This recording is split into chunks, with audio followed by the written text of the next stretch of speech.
మానుగుంట మహేదర్ రెడ్డి గారు మాజీ మంత్రి, ప్రస్తుతం కందుకూరు ఎమ్మెల్యే. నాకు తెలిసి ఒక డిసిప్లైన్ ఉన్న నాయకుడు, నాకు తెలిసి ముక్కుసూటిగా వెళ్ళే నాయకుడు, అలాగే నాకు తెలిసినంత వరకు తక్కువ కరప్షన్ చేసే నాయకుడు. చాలామంది ఉన్నారు రాజకీయాల్లోకి వచ్చి మంత్రి పదవి వచ్చిన తర్వాత 4 సార్లు ఎమ్మెల్యే అయిన తర్వాత విపరీతమైన కరప్షన్ చేస్తారు. కానీ మహేదర్ రెడ్డి గారి మీద పెద్దగా అవినీతి ఆరోపణలు ఏమీ లేవు.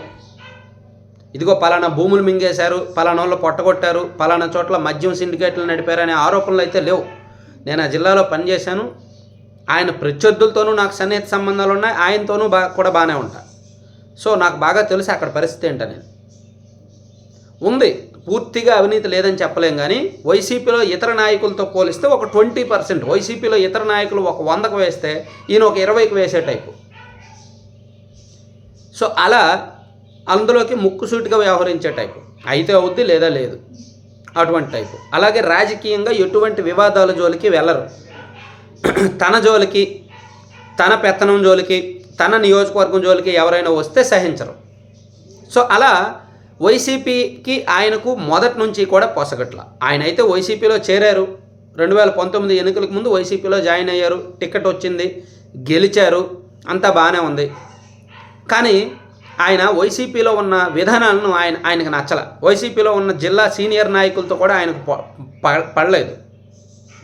ఒకనొక సందర్భంలో జిల్లా కలెక్టరేట్ దగ్గర వెళ్ళి ధర్నా కూడా చేయాలనుకున్నారు. తన నియోజకవర్గానికి ఏదో హామీ నెరవేరలేదని జిల్లా కలెక్టరేట్ దగ్గరికి వెళ్ళి ధర్నా చేయాలనుకున్నారు.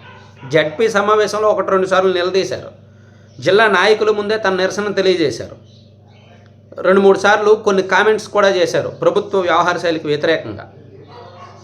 సో అంటే ఆయనకు తెలుసు అడ్మినిస్ట్రేషన్ ఎలా ఉండాలి, ప్రజలకు ఏం కావాలి, ఏమి ఇవ్వాలి, పరిపాలన ఏంటి, విధానాలు ఏంటి, అభివృద్ధి ఏంటి, సంక్షేమం ఏంటి, ఇదంతా తెలుసు ఆయనకు. మున్సిపల్ శాఖ మంత్రిగా చేసిన అనుభవం ఉంది.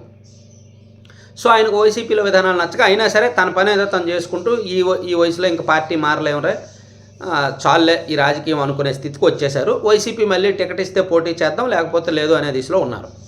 సో బలమైన నాయకుడు ఆయన, ఖచ్చితంగా ఆ నియోజకవర్గానికి ఆయన బలమైన నాయకుడు. పోటీ చేస్తే గెలుస్తారు. ఆయన టీడీపీలోకి వచ్చి టీడీపీ నుంచి పోటీ చేసినా మంచి మెజార్టీతో గెలిచే ఛాన్స్ ఉంటుంది.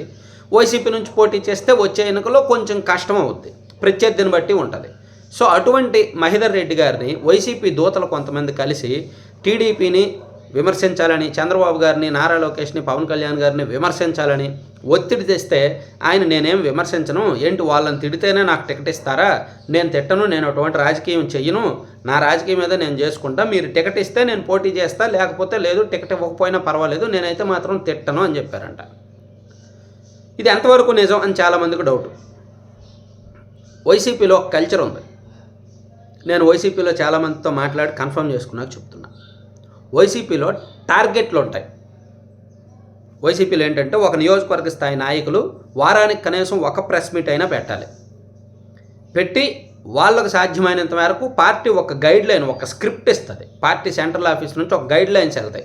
ఇదిగో ఈ అంశాల మీద ఇలా మాట్లాడాలి, ఈ అంశాల మీద ఇలా మాట్లాడాలి, ఈ అంశాల మీద ఇలా మాట్లాడాలి. రాష్ట్రంలో జరుగుతున్న సామాజిక అంశాల మీద, కరెంట్ ఇష్యూస్ మీద, ఫైనాన్షియల్ వ్యవహారాల మీద, పథకాల మీద, అన్నిటి మీద కూడా పార్టీ ఒక గైడ్ లైన్స్ PDF ఫైల్స్లో ఆ వైసీపీ గ్రూపుల్లో ఎమ్మెల్యేలకు పంపించి ఈ అంశం మీద ఇలా మాట్లాడండి, ఇలా మాట్లాడండి అని చెప్తారు. సో ఆ అంశానికి తగ్గట్టు వాళ్ళు మాట్లాడుతూ చంద్రబాబుని ఏ విధంగా విమర్శించాలి, లోకేష్ని, పవన్ని ఎలా విమర్శించాలి అనేది కూడా దానిలో చెప్తారు, అలా విమర్శిస్తారు.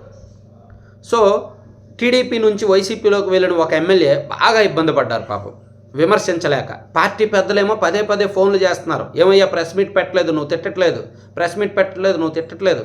చివరికి ఆ ఎమ్మెల్యే గారి కుమారుడు ఒకసారి ప్రెస్ మీట్ పెట్టారు. పార్టీ చెప్తుంది, ప్రెజరు, తప్పనిసరి పరిస్థితుల్లో ప్రెస్ మీట్ పెట్టారు, తిట్టారు, టీడీపీని, లోకేష్ని, అందరినీ తిట్టారు, అయిపోయింది.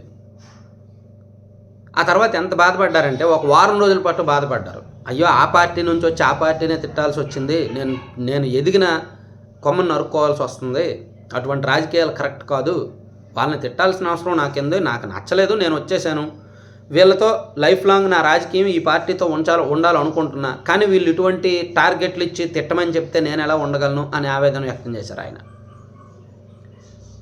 సో వైసీపీలో ఉన్న నాయకులకు టీడీపీని, చంద్రబాబు గారిని, లోకేష్ని, పవన్ కళ్యాణ్ గారిని తిట్టమని టార్గెట్లు పెట్టే కల్చర్ అయితే ఉంది. అది దాన్ని కొంతమంది ఓన్ చేసుకొని ఒంటికి పూసేసుకుంటారు. అందుకే శృతి మించి తిడతారు కొంతమంది. అంటే ప్రత్యర్థులను తిడితే అధినేతకు మంచిది, అధినేత సంబరపడతారు, అధినేత దృష్టిలో పడవచ్చు. అదే వైసీపీలో కల్చర్. సో అందుకే కొంతమంది తిట్టి తిట్టి తిట్టి పెద్దల దగ్గర ఫేమస్ అయ్యారు. కానీ అలా తిట్టిన వాళ్ళకి కూడా టికెట్లు లేవే ఇప్పుడు. అలా తిట్టారు, ఏమైనా టికెట్లు ఉన్నాయో పోనీ? లేవు కదా. వైసీపీ పెద్దలు చెప్పినట్టు మంగళగిరి ఎమ్మెల్యే ఆళ్ల రామకృష్ణారెడ్డి గారు కోర్టులో పిటిషన్లు వేశారు. టికెట్ ఉందా ఆయనకు? లేదే. వైసీపీ పెద్దలు చెప్పినట్టు సంతనోతులపాడు ఎమ్మెల్యే సుధాకర్ బాబు గారు కొంత అసెంబ్లీలోనూ అసెంబ్లీ బయట కొంత గందరగోళం చేశారు. ఆయనకు టికెట్ ఉందా? లేదే. వైసీపీ పెద్దలు చెప్పినట్టు వైసీపీలో గైడ్లైన్స్ వచ్చినట్టు ఇప్పుడు కొంతమంది మంత్రులు నోటికి విపరీతంగా పనిచెప్పారు. వాళ్ళకి టికెట్లు ఉన్నాయా? లేవే. చాలామంది 8 మంది మంత్రులకు టికెట్లు ఇవ్వట్లా. సో అది వైసీపీలో పరిస్థితి. తిట్టమంటారు, టార్గెట్లు ఇస్తారు, టికెట్ల విషయంలో మాత్రం డౌట్. ఇప్పుడు మహేందర్ రెడ్డి గారి దగ్గరికి వచ్చింది. ఆయన ముక్కుసూటిగా వెళ్ళే వ్యక్తి కాబట్టి ఆయన ఇటువంటి చేసే టైప్ కాదు కాబట్టి విషయం బయటకు వచ్చింది.